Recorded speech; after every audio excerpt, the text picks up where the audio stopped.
ومن أحسن قولا ممن دعا إلى الله وعمل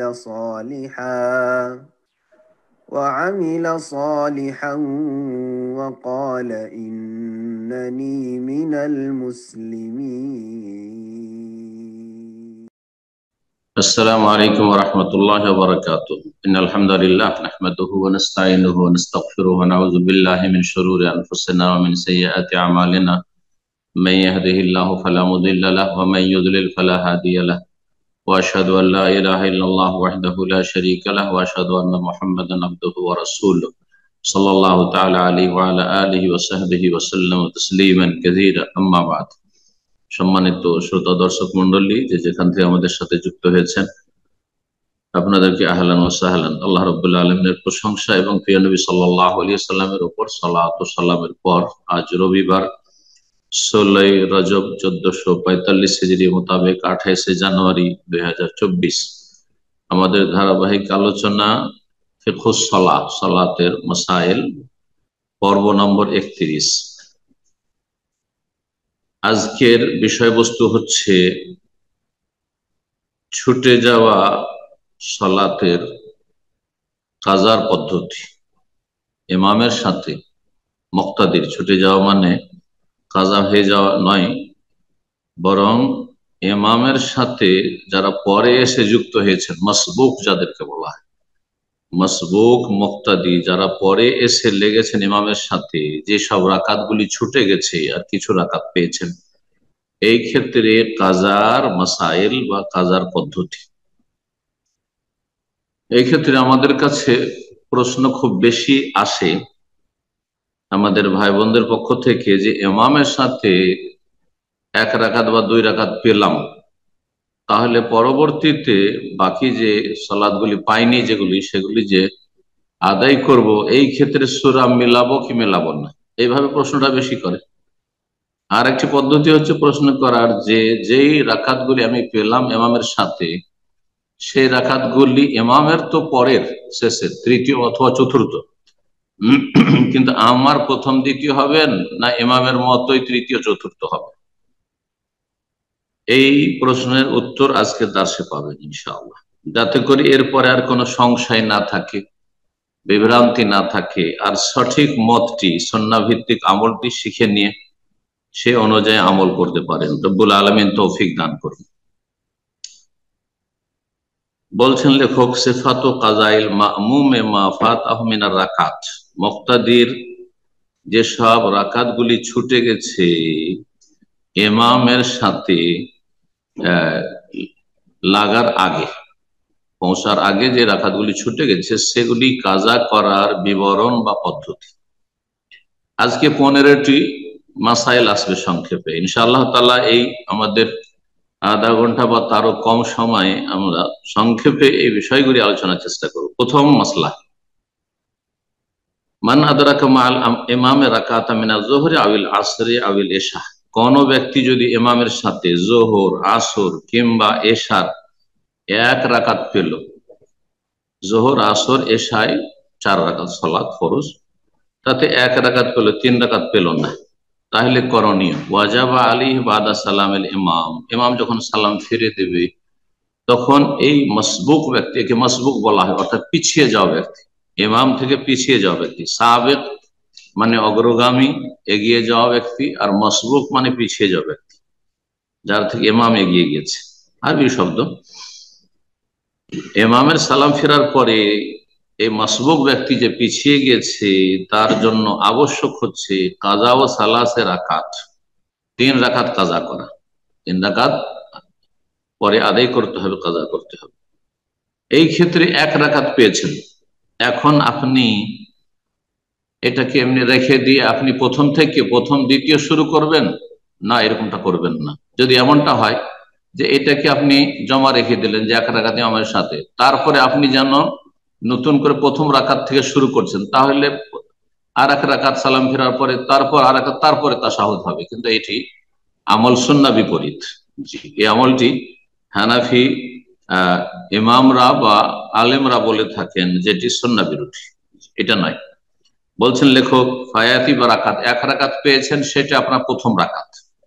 সুতরাং যখন প্রথম রাকাত আপনার, ইমামের কিন্তু চতুর্থ, আপনার প্রথম রাকাত হলো, তাহলে এখন আপনি এক রাকাত আদায় করবেন। এক রাকাত আদায় করবেন, যাতে সূরা ফাতিহা পড়বেন এবং ওয়াসুরা, তার সাথে আরেকটি সূরা মিলাবেন। কারণ দ্বিতীয় রাকাতে একাকী কেউ যদি সালাত আদায় করে অথবা ইমাম, তাহলে কি করবে? সূরা ফাতিহার সাথে একটি সূরা মিলাবে অথবা কিছু আয়াত মিলাবে, সেটাই করবেন। এটা দ্বিতীয় রাকাত হলো। তাহলে দুই রাকাত যখন হয়ে গেল, তখন আপনার জন্য তাশাহুদে আউয়াল, প্রথম তাশাহুদ।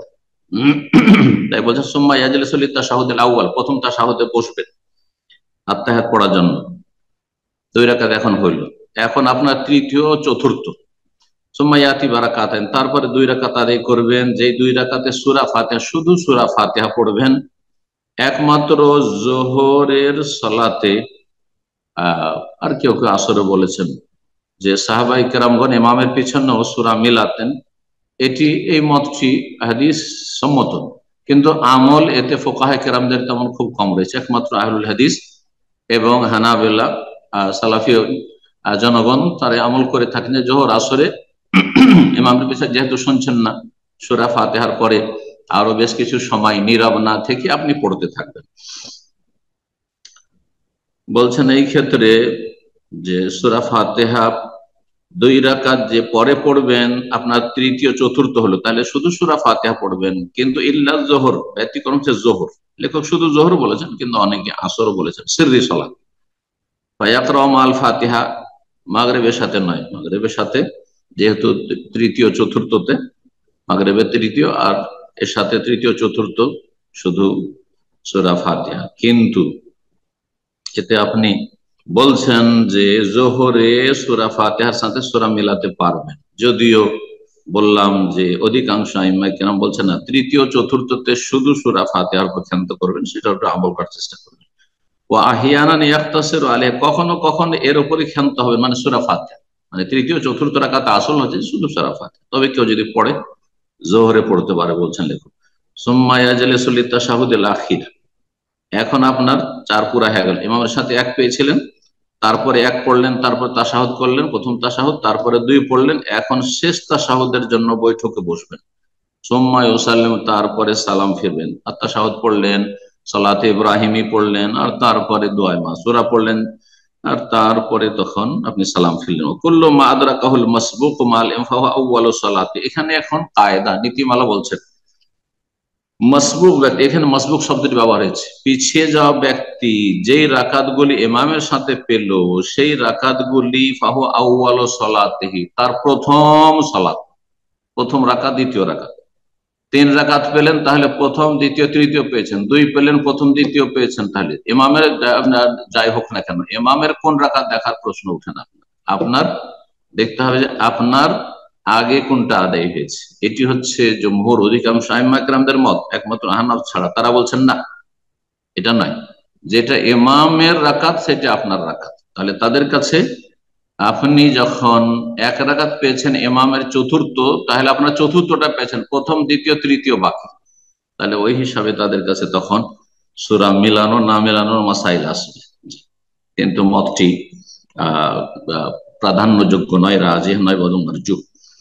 দুই নম্বর মাসলা বলছেন, কাছাকাছি মাসলা, শুধু উদাহরণস্বরূপ এই উদাহরণগুলো দিচ্ছেন। বলছেন মান আদরাকা মাল ইমামে রাকাতান মিনাল মাগরিব, মাগরিবের এক রাকাত পেলেন ইমামের সাথে। কোন ব্যক্তি পরে আসলেন মসবুক, আর তার ইমামের সাথে এক রাকাত পেলেন, তাহলে কি করবেন? এটি আপনার প্রথম রাকাত, কামা বাদা সালামেল ইমাম, ইমামের সালাম ফেরার পরে দাঁড়াবেন। ওয়াজা বারাকাতিন, দ্বিতীয় রাকাত, এক রাকাত আপনি আদায় করবেন, যাতে ইয়াকরাউ ফিহাল ফাতিহা সূরা, সূরা ফাতিহা পড়বেন এবং তার সাথে সূরা মিলাবেন বা কিছু আয়াত মিলাবেন। কারণ এটি আপনার দ্বিতীয় রাকাত, আর দ্বিতীয় রাকাতে সূরা ফাতিহার সাথে সূরা মিলানো সুন্নাত। সুম্মা ইয়াজলিসু, দুই রাকাত হলো, তখন তাশাহুদে বসবেন, প্রথম তাশাহুদ। সুম্মা ইয়াজলিসু লিতাশাহুদিল আউয়াল, তারপর প্রথম তাশাহুদে বসবেন। দুই রাকাত হয়ে গেল আপনার। সুম্মা ইয়াকুমু, তারপরে দাঁড়াবেন আত্তাহিয়াত থেকে। ওয়া ইয়াতি বারাকা, আর এক রাকাত আদায় করবেন, যাতে শুধু সূরা ফাতিহা পড়বেন, কারণ এটি সর্বশেষ রাকাত আপনার।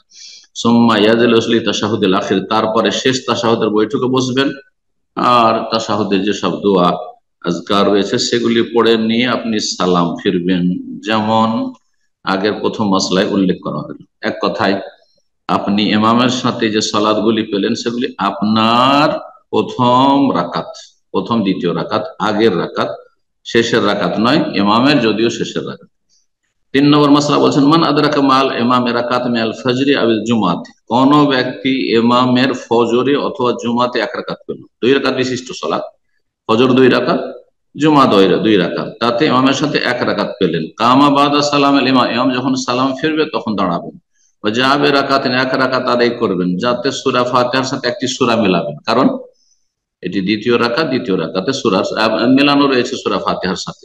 সুম্মা ইয়াজলিসু তাশাহুদ, তারপরে তাশাহুদে বসবেন আর তারপর সালাম ফিরবেন। 4 নম্বর মাসলা বলছে ইজা দাখালা আহাদুম আল ইমাম ফি তাশাহুদিল আখির, কোন ব্যক্তি মসজিদে আসলো পরে ইমাম শেষ বৈঠকে আত্তাহিয়াতে বসে গেছে, তাহলে এই ক্ষেত্রে করণীয় কি? এখানে এক শ্রেণীর লোকেরা ভুল করে, এমনকি অনেক আরবরাও ভুল করে। সুন্নাত, সুন্নত হচ্ছে ইয়াদখুলা মাহু, ইমামের সাথে আপনি যেই অবস্থায় আছে সালাম ফেরার আগ পর্যন্ত, একেবারে সালাম ফিরতে যাচ্ছে আর হয়তো আপনার 2-4 সেকেন্ড আছে এখনো সালাম ফিরেনি, সালাম শুনতে পাননি, আপনি আল্লাহু আকবার দিয়ে আপনি বসে যান। গিয়ে সুন্নত হচ্ছে ইমামের সাথে সালাতে প্রবেশ করা, অপেক্ষা করা নয় যে দেখি সালাম ফিরছে নাকি উঠছে, যদি উঠে তাহলে লাগবো, আর না হলে সালাম ফিরে দেয় তো লাগবো না, নতুন জামাত শুরু করব। এটি সুন্নতের খেলাফ কাজ, যেটা অনেকে এখানে করতে দেখা যায়, ভুল আমল এটি। ইমাম, ইমাম সালাম ফিরার পরে বাকি যে সালাতগুলি, কোন রাকাতই পাননি আপনি, রাকাত পাননি, সেই জামাতের সেই ফজিলতটা পেলেন না, কিন্তু ইমাম যতক্ষণ সালাম না ফিরেছে ততক্ষণ ইক্তেদা করা যাবে। এই নয় যে শেষ রাকাতে কমপক্ষে এক রাকাত পেতে হবে, এক রাকাত না পেলে ইক্তেদা করা যাবে না, এই ধারণা ভুল ধারণা। জি, আর এই আমলটি ভুল আমল। 5 নম্বর মাসআলা বলছেন একাকী যদি কাতারে কেউ দাঁড়ায়, কাতারের পেছনে, ইমামের পেছনে একা দাঁড়িয়ে গেছে, অথবা ইমামের পেছনে কাতার আছে আর কাতারের পরে কাতারের ডানে বামে জায়গা থাকা সত্ত্বেও একা দাঁড়িয়ে গেছে, তাহলে সালাত হবে না, সালাত হবে না। এই মর্মে স্পষ্ট নবী সাল্লাল্লাহু আলাইহি ওয়াসাল্লাম হাদিস রয়েছে যে যেই ব্যক্তি একাকী সালাত আদায় করেছিল অথচ ডানে বামে আগের কাতারে জায়গা ছিল, ফাআমারাহু আন ইউঈদাস সালাত, তাকে পুনরায় সালাত আদায় করতে বলেন, তোমার সালাত বাতিল। জায়গা সামনে থাকলে অনেকে কিন্তু শুধু রাকাত ধরার জন্য, অথবা বুড়ো মানুষ একটু ডানে বামে হাঁটতে হবে, অলস, হাঁটবে না, এ ছেলে ইমামের পেছন দিকে কাতার পেছনে একা লেগে গেল, মনে করলে আমি রাকাতটা পেয়ে গেলাম, না, পুরো নামাজ বাতিল, নামাজ হবেই না তার। কিন্তু জায়গা যদি না থাকে, ডানে বামে দেখছে সব ফুল হয়ে গেছে, এখন কেউ নেই, করণীয় কি? একদল ফুকাহারা ইজতিহাদি ফতোয়া দিয়েছেন যে একজনকে টেনে সঙ্গী বানিয়ে নি, কিন্তু একজনকে টানার যে মতটি রয়েছে তাতে 1 নাম্বার ক্ষতি হচ্ছে যে তাকে আগের কাতারের ফজিলত থেকে বঞ্চিত করলেন। 2 নম্বর হচ্ছে তার খুশুকে আপনি ডিস্টার্ব করলেন, সে যে মনোযোগী সালাত আদায় করছিল তাকে অন্যমনস্ক করে দিলেন। অবশ্যই তার মন মগজ আপনার দিকে ফিরে গেছে যে আমাকে একজন টানলো পিছন দিকে, আমাকে আসতে হবে, ইশারা করলো ইত্যাদি।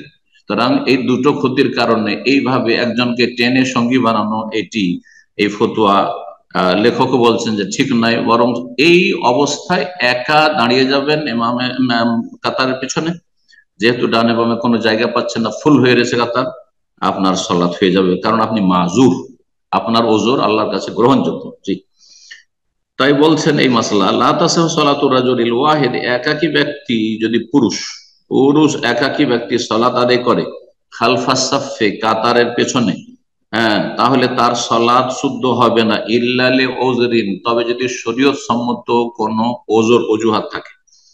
কেমন অজুহাত? কামাল্লাম ইয়াজিদ মাকানান ফিস সাফে, কাতারে কোনো জায়গা নেই, ডানে বামে ফুল হয়ে গেছে, ইউসাল্লি খালফাস সাফে, তাহলে কাতারের পেছনে একাই লেগে যাবে। এই নয় যে একজনের অপেক্ষা করি, কেউ যদি আসে আমার সঙ্গী হবে তারপরে আমি তাকবীরে তাহরিমা দেব, এটাও সুন্নতের খেলাফ। একজনকে সামনে থেকে টেনে সঙ্গী বানিয়ে নি, এটিও সুন্নতের খেলাফ, এই ফতোয়া ঠিক নয়। ওয়ালা ইয়াজলিবু আহাদান মিম্মান ফিস সাফে, কাতারে যারা আছে তাদের কোনো একজনকে টেনে সঙ্গী বানাবে না, লেখক বলছে টেনে সঙ্গী বানানো এটি ইজতিহাদি ফতোয়া, ঠিক নয়। ওয়াসসালাতুল মারআতিল ওয়াহিদা খালফাস সাফে সাহিহা, তবে মহিলা যদি হয়, মসজিদে মহিলাও সালাত আদায় করছে, নবী সাল্লাল্লাহু আলাইহি ওয়াসাল্লাম মহিলারা পিছনে সালাত আদায় করতো, মহিলা সালাত আদায় করছে, তো মহিলা তো ডানে বামে কাতারে, পুরুষদের কাতারে জায়গা থাকলে লাগতে পারবেন না, জায়েজ নয়। তাহলে কি করবেন? মহিলার একা হয়ে যাবে, পুরুষদের পেছনে ধর ইমাম আছে, ইমামের সাথে একজন যদি থাকে পুরুষ তাহলে ডান দিকে দাঁড়াবে, দুইজন হলে তার পিছনে দাঁড়াবে। কিন্তু একজন মহিলা আছে, একজন ইমাম, একজন মহিলা, স্বামী স্ত্রী সালাত আদায় করছেন। এইরকম অজ্ঞতার কারণে অনেকেই ভুল করেন, আবেগী নামাজিয়েরা স্ত্রীকে পাশে নিয়ে নামাজ আদায় করে, এটা জায়েজ নাই। জি, যদিও স্ত্রী হোক না কেন, যদিও মা হোক না কেন, যদিও মেয়ে হোক না কেন, জি, যদিও নাবালিকা হোক না কেন, আপনার মেয়ে পাশে নিয়ে সালাত আদায় করা ঠিক নয়। বরং মেয়ে হলে পেছনে তাকে দাঁড়াইতে হবে, যদিও একাকী হোক না কেন। যে এই ক্ষেত্রে তাই বলছেন ওয়াসালাতুল মারআতিল ওয়াহিদাতি, একাকী মহিলার সালাত খালফাস সাফে, কাতারের পিছনে, সাহিহাতুন, শুদ্ধ, সহিহ। ইযা কানাত মা জামাতের রেজাল, পুরুষদের জামাতে হলে, পুরুষদের জামাতে হলে, কিন্তু মহিলাদের জামাতে শুধু মহিলারা, মহিলা ইমামতি করছে অথবা পুরুষ ইমামতি করছে, কিন্তু মহিলা, তার সামনে মহিলারা আছে, আর ডান ইমামের জায়গা থাকা সত্ত্বেও একা এক মহিলা দাঁড়িয়ে গেল কাতার পিছনে, তাহলে জায়েজ হবে না পুরুষদের মতো, কারণ এখানে কাতার পূর্ণ করা জরুরি। জি, একাকী নামাজ পড়া জায়েজ না। এই ক্ষেত্রে ওই হাদিস যেমন পুরুষদের উপর ফিট, ঠিক তেমনি মহিলাদের উপর, যে একাকী কাতারের পিছনে সালাত হয় না।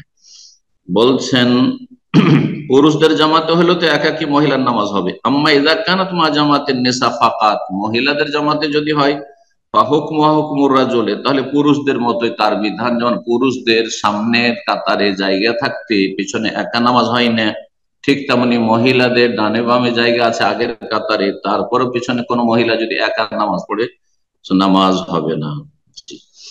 6 নম্বর মাসলা বলছেন ইয়াজুজ আন তুসাল্লান নওয়াফিল জামাতান আহইয়ানান ফিল লাইলি আও বিন নাহারি ফিল বাইতি আও গায়রিহি। মাসলা হচ্ছে যে সুন্নত নফলে জামাত করা যাবে কিনা। তার মধ্যে একটি মাসলা হচ্ছে তাহাজ্জুদের নামাজ জামাত করা যাবে কিনা। সালাতুদ দুহা, চাস্তের সালাত আদায় করেছেন, স্বামী স্ত্রী দুজনে একসাথে উজু করে প্রস্তুত হয়েছেন, জামাত করে আদায় করতে পারবেন কিনা। মাঝে মধ্যে কখনো নফল নামাজ পড়ছেন, আর হয়তো বাপ বেটা আছেন অথবা কেউ আছেন, বা যে কেউ হোক না, সাথীর সঙ্গে আছেন, জামাত করা যায় কিনা। সুন্নত সালাতের ক্ষেত্রে তারাবির যদি হয়তো জামাত করা তো সুন্নত, তারাবির সালাত রমজান মাসে জামাত করা সুন্নত, কিন্তু যেটি রমজান মাসে তারাবি সেটি অন্য মাসে তাহাজ্জুদ, শুধু নামের পার্থক্য, একই সালাত, এটি হচ্ছে সঠিক মত। এখন বাকি 11 মাসে কেউ যদি তাহাজ্জুদ জামাত করে পড়ে নিয়মিত, সুন্নত না সুন্নতের খেলাফ, নিয়মিত কন্টিনিউ যদি করে সুন্নতের খেলাফ, কিন্তু মাঝে মধ্যে যদি জামাত করে তাহলে সেটি জায়েজ, সুন্নত দ্বারা প্রমাণিত। যেমন নবী সাল্লাল্লাহু আলাইহি ওয়াসাল্লাম তাহাজ্জুদের সালাতে উঠেছেন মাইমুনা রাদিয়াল্লাহু তাআলা আনহার বাড়িতে, আর তারপর ইবনে আব্বাস নাবালক ছেলে শুয়েছিলেন খালার বাড়িতে, তিনি জানতে পেরে উঠে গিয়ে নবী সাল্লাল্লাহু আলাইহি ওয়াসাল্লামের সাথে লেগে গেলেন, জামাত করে তাহাজ্জুদ পড়েছেন। এটা করেননি যে না তুমি আলাদা হয়ে যাও, কারণ তাহাজ্জুদে জামাত চলবে না। কিন্তু মাঝে মধ্যে, সব সময় সুন্নত নফলে জামাত চলবে না, সালাতুল দুহা, চাস্তের নামাজে, তাহাজ্জুদের নামাজে জামাত চলবে না, যদিও স্বামী স্ত্রী হোক না কেন, মাঝে মধ্যে জামাত করতে পারে। জি, বলছেন সেটা যেখানে হোক না কেন, বাড়িতে হোক, বাইরে হোক, আপনার মসজিদে হোক, সুন্নত নফলে জামাত করা যেতে পারে। কখনো কখনো জামাত সহকারে নফল পড়া, সুন্নত পড়া জায়েজ, ফরজ ছাড়া। আসল হচ্ছে জামাত হচ্ছে ফরজ সালাতের জন্য, আর সুন্নতের মধ্যে ঈদুল আজহা, ঈদুল ফিতর, এগুলি জামাত, ইস্তিসকার সালাত ইত্যাদি এগুলো যে রয়েছে, তারপরে সূর্য চন্দ্র গ্রহণের সালাত, এগুলো হাদিস দ্বারা প্রমাণিত। কিন্তু এমনি নফল যেগুলো সাধারণত একাকি পড়া হয়, কেউ যদি জামাত করে মাঝে মধ্যে জায়েজ, ফিল্লাইলে, রাতে, আবিন নাহারে, দিনে, ফিলবাইতে, বাড়িতে হোক, আও গায়রিহি, দোকানপাটে হোক, মাঠে ঘাটে হোক, অথবা মসজিদে হোক, জায়েজ রয়েছে। নবী সাল্লাল্লাহু আলাইহি সাল্লাম এক অন্ধ সাহাবীর বাড়ি গেলেন, দাওয়াত দিলেন, ইয়া রাসূলুল্লাহ, আমি তো আসতে পারি না, আমার বাড়ি থেকে মসজিদ আসতে একটু নালা পড়ে, যেখানে পানি টানি হয়ে যায়, আর বর্ষা বৃষ্টি হলে কষ্ট হয়, তারপরে আমি চোখে দেখি না, তো আমার বাড়িতে একটা জায়গা আমি নির্ধারিত করতাম, আর আপনি যদি আসতেন সেই জায়গাটিতে সালাত আদায় করে দিতেন, উদ্বোধন হয়ে যেত, এটা আমার জন্য বরকতের কারণ হতো। এইরকম বরকত নবী সাল্লাল্লাহু আলাইহি ওয়াসাল্লাম থেকে ঠিক আছে প্রমাণিত নেওয়া, কিন্তু অন্য কোনো ব্যক্তি সম্পর্কে আলেম আসেন, এই জায়গাটিতে নামাজ পড়ে দেন, তাবাররুকান, এটা জায়েজ নয়। এটি হচ্ছে সালাফি উলামাদের ফতোয়া। পক্ষান্তরে বিদআতীদের কাছে যে কোনো লোকের থেকে তাবাররুক হাসিল করা নবী সাল্লাল্লাহু আলাইহি ওয়াসাল্লামের মতো, তাহলে তারা নবী সাল্লাল্লাহু আলাইহি ওয়াসাল্লামের বেশি শ্রদ্ধা করে না, অথচ ভুল বোঝায় মানুষকে যে যারা আহলুল হাদিস বা সালাফি, তারা নবীর গোস্তাখি করে, নবীর বেয়াদবি করে, অথচ তাদের মধ্যে দেখা যায় তাদের চাইতে বেশি আমরা নবী সাল্লাল্লাহু আলাইহি সাল্লামের আদব, এহতেরাম, সম্মান, মর্যাদা বেশি দিয়ে থাকি। জি, যতটা আল্লাহ দিয়েছেন, কিন্তু সে তাতে অতিরঞ্জন বাড়াবাড়ি করে নবীর কাছে চাওয়া, তখন শিরক কুফরি হয়ে যাবে। বেদাতি পদ্ধতিতে আমল করা, আপনি বলছেন বেশি ভক্তি দেখাইলাম, নবীর নাম আসলে আপনি চুমো দিলেন, বৃদ্ধাঙ্গুলে চুমো দিলেন, চোখে লাগালেন, এগুলো বেদাতি কাজ, এগুলি মহব্বত নয়, আর এগুলি বরকত হাসিল করা নাই। জি, এগুলি বেদাতি কাজ, গুমরাহি। তো যাই হোক, নবী সাল্লাল্লাহু আলাইহি সাল্লাম ওই সাহাবের বাড়িতে গিয়ে নামাজ পড়েছেন। জি, তারপরে আনাস রাদিয়াল্লাহু তাআলা হাদিসে রয়েছে যে তার দাদি বা নানি যে মালায়েকা ছিল, হ্যাঁ, তার সেই বুড়ি ছিল, আনাস ছিলেন, নবী সাল্লাল্লাহু আলাইহি সাল্লাম ছিলেন, এইভাবে সেখানে জামাত করেছেন। এগুলো সুন্নত নফল নামাজে জামাত করেছেন সকালবেলা। তো বেশ কিছু হাদিস দ্বারা প্রমাণিত, কিন্তু সব সময় নয়, অধিকাংশ সময় জামাত করে পড়েননি। পরিবারের সাথে, স্ত্রীর সাথে সুন্নতগুলি বাড়িতে গিয়ে পড়েছেন, জামাত করে পড়েননি। জি, তারপরের মাসলা 7 নম্বর মাসলা বলছে ইউসান্নু লিমান রামা ইউসাল্লিল ফারিদ ওয়াহদাহু আন ইউসাল্লিয়া মাহু। যদি দেখেন যে কোনো ব্যক্তি একা পড়ে গেছে, জামাত হয়ে গেছে, একাই তার ফরজ আদায় করছে, তাহলে তার যেন জামাতের সওয়াবটা হয়ে যায়, সেজন্য তার উপর সাদকা করে, তার সাথে আপনি নফলের নিয়তে লেগে যান। এটা হচ্ছে সুন্নাত, ওয়াজিব নয়, জরুরি নয়, এটি হচ্ছে সুন্নাত, তার সাথে লেগে যাওয়া। এই মর্মে হাদিস সুনান আবু দাউদ তিরমিজিতে রয়েছে, আবু সাঈদ খুদরি রাদিয়াল্লাহু তাআলা থেকে বর্ণিত। তিনি বলছেন আন্না রাসূলুল্লাহ আবসারা রাজুলান ইউসাল্লি ওয়াহদাহু, দেখলেন রাসূলুল্লাহ সাল্লাল্লাহু আলাইহি ওয়াসাল্লাম জনৈক ব্যক্তিকে যে একাকী সে ফরজ আদায় করছে, জামাত হয়ে যাওয়ার পরে মসজিদ নববীতে। ফাকালা, বললেন রাসূলুল্লাহ সাল্লাল্লাহু আলাইহি ওয়াসাল্লাম অন্যান্য সাহাবীরাকে যারা জামাতে অলরেডি সালাত আদায় করে নিয়েছেন, আলা রাজুলুন ইয়াতাসাদ্দাকু আলা হাযা, কোন ব্যক্তি এমন কি নেই যে এই ব্যক্তিকে দান সাদকা করবে, মানে এর জামাতের সবটা বৃদ্ধি করে দিবে, হ্যাঁ, ওসিলা হবে, মাধ্যম হবে জামাত করার। ফায়ুসাল্লি মাহু, তার সাথে সালাত আদায় করবে, এমন কোন লোক কি তোমাদের মধ্যে আছে? নেই। হাদিস আবু দাউদে হচ্ছে 574, এবং হাদিসটি আল্লাহ আলবানী সহিহ সুনান আবু দাউদে সহিহ বলেছেন। তারপরে 8 নম্বর মাসলা বলছেন ইয়াস্তাহিবুল ইমামু, মুক্তাদির জন্য মুস্তাহাব হচ্ছে আল্লাহ ইয়াকুমা ক্বাবলা ইনসিরাফি ইমামিহিল মামুমিন, মুক্তাদিরা তাড়াহুড়া করে সালাম ফেরার সাথে সাথেই মসজিদ থেকে বেরিয়ে পড়বে না বা প্রস্থান করবে না যতক্ষণ পর্যন্ত ইমাম সাহেব মুক্তাদিদের দিকে ফিরে না বসবে। মুক্তাদিদের দিকে মুখ করে ফিরে বসা সুন্নাত। পক্ষান্তরে হানাফি মসজিদগুলিতে না, মুক্তাদিদের দিকে মুখ করে ফিরবে না, হ্যাঁ, মুখোমুখি হবে না, বরং ডান দিকে একটু কাত হয়ে বসবে।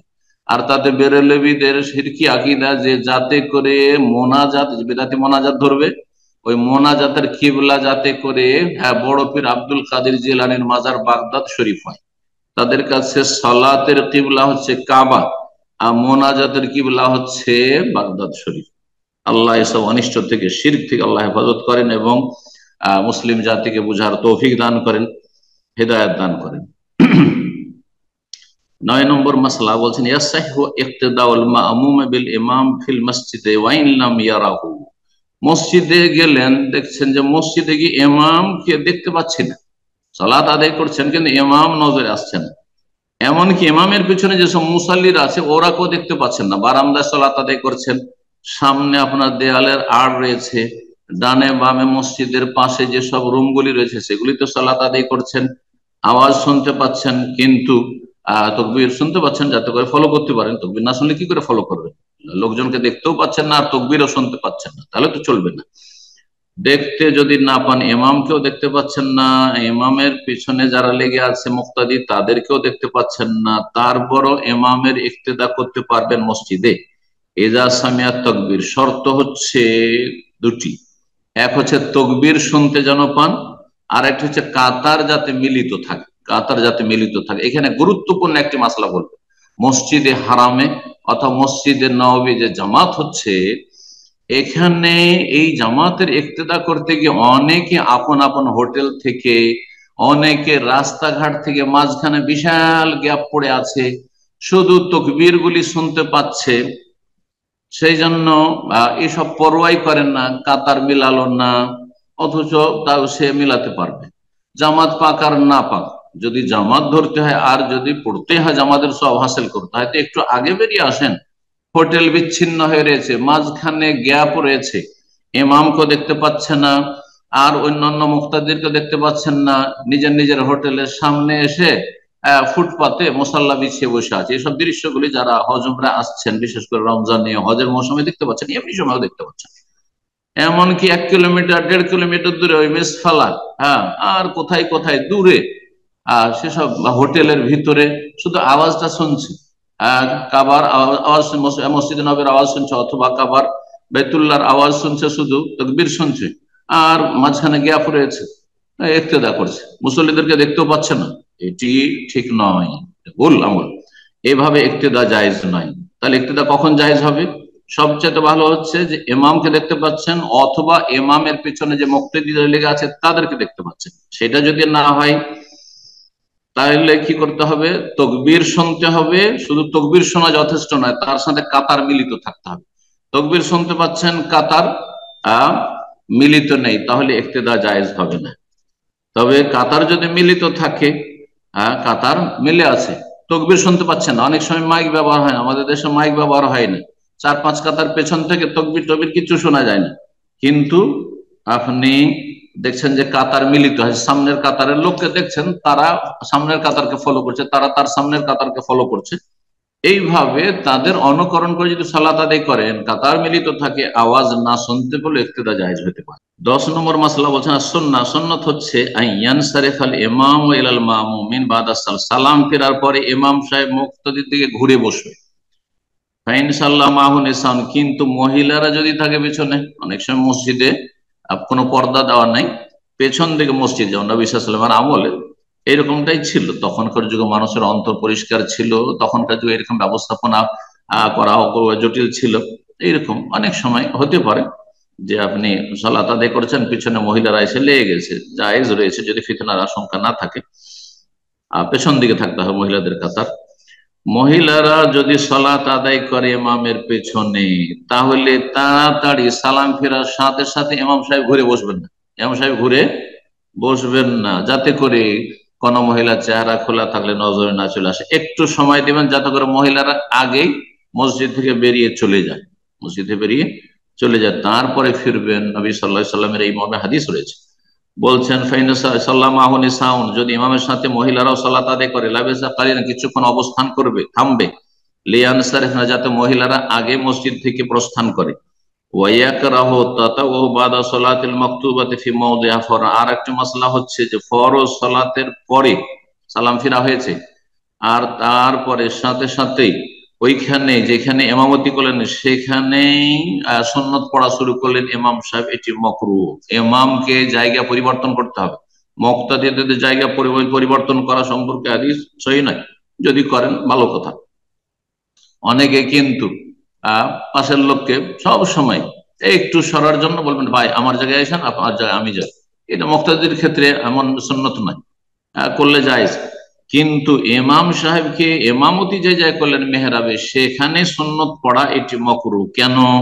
বাইরে থেকে লোক আসলে ভুল বুঝবে, যদি ইমামকে ওই জায়গায় দাঁড়িয়ে দেখে আর লোকজন মুসল্লিরা সব বেরিয়ে চলে গেছে আর ইমাম ওখানে সুন্নত পড়ছে, ভাববে যে হয়তো ইমাম ফরজ পড়ছে, না লেগে যেতে পারে। এই জন্য 11 নম্বর মাসলা, ইয়াজুজু ইযা দাখাল মাকান, জায়গা যদি সংকীর্ণ থাকে, তাহলে ইউসাল্লিল ইমাম ওয়া মা'হু ওয়া ওয়ারাহু ওয়া ফাওকাহু আসফালা মিনহু মুসাল্লুন, মুসল্লিরা ইমামের পাশেও দাঁড়াতে পারবে, ডান দিকে দাঁড়াবে, উত্তম হচ্ছে পুরুষদের, আর মহিলা ইমামের ডান বামে সব জায়গায় দাঁড়াতে পারবে, সামনের দিকে শুধু দাঁড়াতে পারবে না, পেছনে দাঁড়াবে, ওপরেও 2 তলা 3 তলা 5 তলা ওপরেও দাঁড়াতে পারবে, নিচেও যদি থাকে আপনার বেসমেন্ট সেখানেও দাঁড়াতে পারবে, যে কোনো জায়গায়। 12 নম্বর মাসআলা বলছেন যে আল মুসাফাহাতু আকিবাস সালাতিল মাফরুজা বিদআতুন, ফরজ সালাতের পরে ডানে বামে মুসল্লিদের সাথে মুসাফা করা, যে এই প্রচলনটি কিছু কিছু মানুষের মধ্যে রয়েছে, আরব দেশের মধ্যে মেসরি অনেকে করে থাকে। সালাম ফিরার পরে, সালাম ফিরা হলো যখন সালাত শেষ হলো, সালাম আলাইকুম, সালাম আলাইকুম, পাশের লোকে মুসাফা করা। একমাত্র কারোর সাথে হয়তো দেখা সাক্ষাৎ হয়নি, আর সালাম মুসাফা করতে চাইছেন, তো দোয়া জিকির আজকার গুলি পড়ে নেন একটু, তারপরে করেন। কিন্তু আপনি একসাথে হয়তো আসলেন, পাড়া প্রতিবেশী, রাত দিন দেখা হচ্ছে, সালাম ফেরার পরে নামাজ থেকে আর তারপর ডানে বামে মুসাফা করা, এটি বিদআত। যেমন ঈদের সালাতের পরে কোলাকুলি মুআনাকা করে, এটিও সুন্নতের খেলাফ বিদআত। ওয়া জাহরুল ইমাম ওয়াল মা'মুমিনা বিদ-দুআই জামিআন আকিবা সালাতিল ফরিদাতি বিদআহ। এতে আরেকটি মাসলা বলছেন যে ইমাম মুক্তাদি উচ্চ স্বরে মোনাজাতের দোয়া করা, যেটি দেশে মোনাজাত বলা হয়, ফরজ সালাতের পরে, এটিও বিদআত। সম্মিলিত মোনাজাত, ইমাম দোয়া করছে, মুক্তাদিরা আমিন আমিন বলছে, এটি বিদআত। ওয়াইনাল মাশরু, তাহলে শরীয়ত সম্মত বিধান কি, সুন্নাহ কি? সালাম ফেরার পরে জিকির আজকার, দোয়া নাই। সালাম ফেরার আগে হচ্ছে দোয়ার ক্ষেত্র, আর সালাম ফেরার পরে হচ্ছে জিকির আজকারের ক্ষেত্র। বলছেন শরীয়ত সম্মত বিধান হচ্ছে মা ওয়ারাদা মিনাল আযকার ফিল হাইয়াতি ওয়াল আদাদ, যেসব জিকির আজকার গুলি হাদিসে বর্ণিত হয়েছে নবী সাল্লাল্লাহু আলাইহি ওয়াসাল্লাম থেকে, সেগুলি আপনি পাঠ করবেন সালাম ফেরার পরে। পদ্ধতিটাও নবী সাল্লাল্লাহু আলাইহি ওয়াসাল্লামের সুন্নাহ ভিত্তিক হবে, আর সংখ্যাও নিজের খেয়াল খুশি আবার জিকির আজকার করবেন না।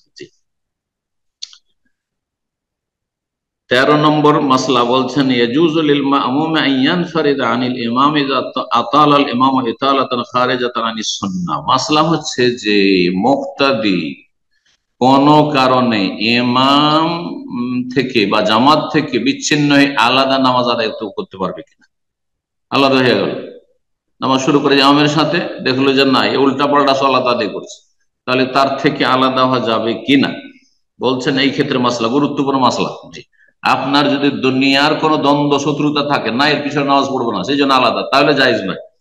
কিন্তু দ্বীনি বিষয় হলে সেখানে অবকাশ আছে, কোন কোন ক্ষেত্রে বিষয়টি আমরা জানি। বলছেন ইয়াজুজু লিল মা'মুমি, মুক্তাদির জন্য জায়েজ আন ইয়ানফারিদা আনিল ইমাম থেকে বিচ্ছিন্ন, আলাদা হয়ে যাওয়া, পৃথক হয়ে যাওয়া। ইযা আতালাল ইমাম ইতালাতান, এক নাম্বার হচ্ছে ইমাম এত দীর্ঘায়িত করলো সালাতকে, ক্লান্ত মানুষ, আর এ সুন্নতের খেলাফ, সূরা বাকারা ধরিয়ে দিয়েছে। যেমন নবী সাল্লাল্লাহু আলাইহি ওয়াসাল্লাম এক সাহাবী মুআয বিন জাবাল, তার মহল্লাতে ইমামতি করতেন, আর সূরা ফাতিহা দেওয়ার পরে সূরা বাকারা ধরিয়ে দিয়েছেন, আল্লাহু আকবার, আর চলেই যাচ্ছেন পড়ে এশার সালাত।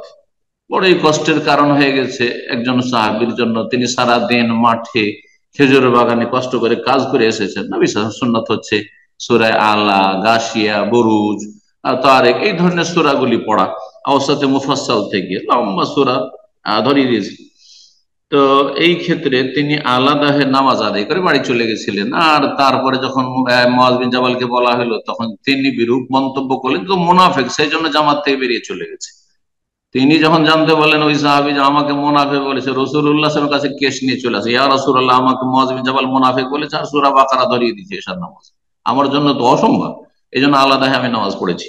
তখন নবী সাল্লাল্লাহু আলাইহি ওয়াসাল্লাম ওই লোকটিকে শাসন করেননি, বরং মুআযকে শাসন করেছেন, বলেছে আফাত্তানুনি ইয়া মুআয, তুমি কি ফিতনাবাজ নাকি, ফিতনা সৃষ্টি করছো, বিশৃঙ্খলা সৃষ্টি করছো। ঠিক।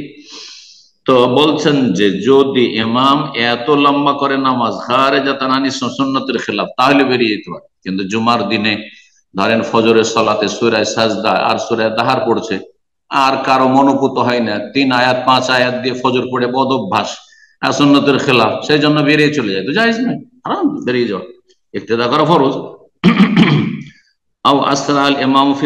অথবা দেখছেন যে ইমাম এত দ্রুত বেগে, হ্যাঁ একবার এক্সপ্রেস ট্রেন, মাশাআল্লাহ, এই যে দেশীয় 20 রাকাত ওয়ালা তারাবি, 20 রাকাত তারাবি 20 মিনিটের মধ্যে শেষ, 20 মিনিটে শেষ। জি, এই বুড়ো ইমামের সাথেও চলা মুশকিল। আমার ছাত্র জীবনে যখন 13 বছর 12 বছর বয়স, তখন একজন আমার খালার বাড়ি হানাফি মহল্লায়, ওরা হানাফি বংশের ছিল খালা, তো সে বংশে বিয়ে হয়েছিল। তো যাই হোক, সেখানে এক বুড়ো 60-70 বছরের বুড়ো ইমাম, তার পিছনে আমি 12-13 বছরের ছেলে, তার সাথে, কারণ এইসব নামাজ পড়ে আমার কোনো জীবনে অভ্যাস নেই তারাবি, হ্যাঁ, এত দ্রুত সুবহানাল্লাহ, ওর রুকুতে যেতে বসে আমি আল্লাহ শেষ, সেজদায় চলে গেছে, সেজদায় যেতে ও দ্বিতীয় সেজদায় চলে গেছে। এইরকম নামাজ মোটেই হবে না। এমন যদি তাড়াহুড়া করে সালাত আদায় করে, তাহলে সেই নামাজ আপনি ছেড়ে দিয়ে আলাদা আপনি খুশুর সাথে ফরজ ওয়াজিব গুলি আদায় করে সালাত আদায় করবেন, না হলে নামাজ আপনার হবে না, যেমন তাদের নামাজ হয় না। তৃতীয় অবস্থা, ও তারা আলাল মামুম ওজরুন, মুক্তাদির কোনো অসুবিধা হয়ে গেছে, মুক্তাদি আর ইমামের সাথে চলতে পারছে না, কোনো অসুবিধা হয়েছে, যেমন মেন এহতেবাসে বলে প্রচন্ড পেশাবের বেগ হয়ে গেছে, আওরিহীন অথবা পেটে এত বেশি গ্যাস হয়ে গেছে আর বরদাস্ত করতে পারছেন না, হ্যাঁ, অথবা হাওয়া খারিজ হয়ে গেছে, অথবা উপক্রম হয়েছে, অশান্তি, খুশু নষ্ট হয়ে যাচ্ছে ইত্যাদি, আপনার পায়খানার বেগ হয়েছে, তাহলে সলাত ছেড়ে দেন, আর তারপরে আপনি আপনার কাজ পুরো করে আসেন, বা যে অসুবিধা আছে এই জন্য আপনি জামাত ছেড়ে দিতে পারেন, একাকী সলাত আদায় করেন আপনি।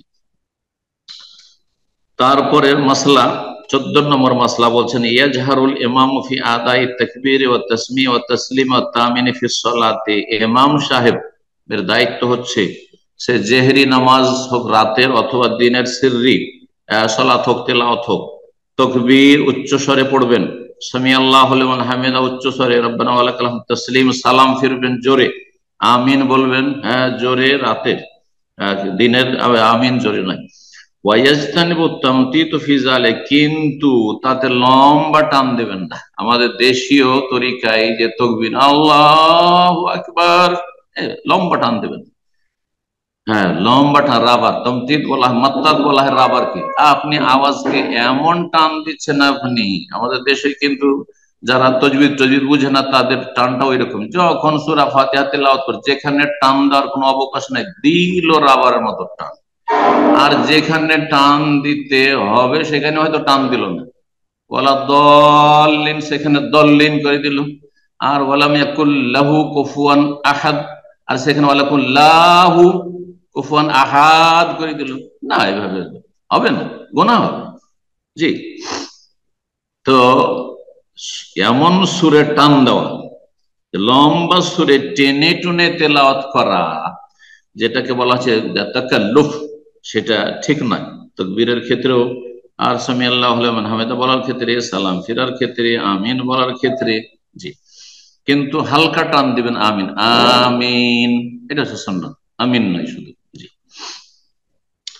15 নম্বর মাসলা বলছেন, কোন ইমাম যদি আল্লাহ ছাড়া অন্যকে ডাকে, ইয়া গৌস, ইয়া খাজা, ইয়া জিলানি, ইয়া শাহজালাল, ইয়া হুসেন, যদি কাউকে ডাকে, আল্লাহ ছাড়া অন্যকে ডাকে, আল্লাহ ছাড়া অন্যের কাছে ফরিয়াদ করে, ইয়া মাদাদ অমুক, অথবা আল্লাহ ছাড়া অন্যের জন্য জবাই করে, ওরসে যায় খাসি মোরগ নিয়ে আর মাজারে জবাই করে, ইন্দাল কুবুর কবরের পাশে, অথবা অন্য কোনো আস্থানে, কোনো গাছের আস্থানে, কোনো জায়গায় আল্লাহ ছাড়া অন্যের জন্য কোনো কিছু উৎসর্গ করে, আও ইয়াদু আহলাল কবুর, অথবা কবরবাসীকে ডাকে আহ্বান করে,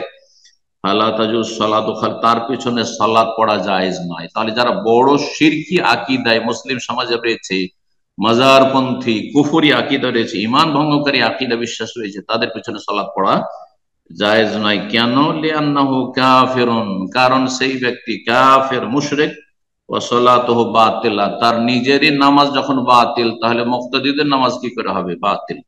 এখানে আজকের আলোচনা শেষ করছি। আল্লাহ রাব্বুল আলামিন যেন আমাদেরকে সুন্নাহ ভিত্তিক আমলে তৌফিক দান করে, শিরক বিদআত থেকে বাঁচিয়ে রাখেন, উপকারী জ্ঞান দান করেন। যেসব ভাই বোন আমাদের সাথে থাকলেন, বিশেষ করে দর্শে বিভিন্ন জায়গা থেকে, দেশ থেকে, আল্লাহ তাদের দিন দুনিয়ার সার্বিক কল্যাণ দান করেন। আর যারা আমাদের সাথে সার্বিক সহযোগিতা করছে, বিশেষভাবে তাদের জন্য দোয়া করি, আল্লাহ তাদেরকে উত্তম প্রতিদান দান করেন, এবং রব্বুল আলামিন দিন দুনিয়ার সার্বিক কল্যাণ, রহমত, বরকত আমাদের সকলকে দান করেন।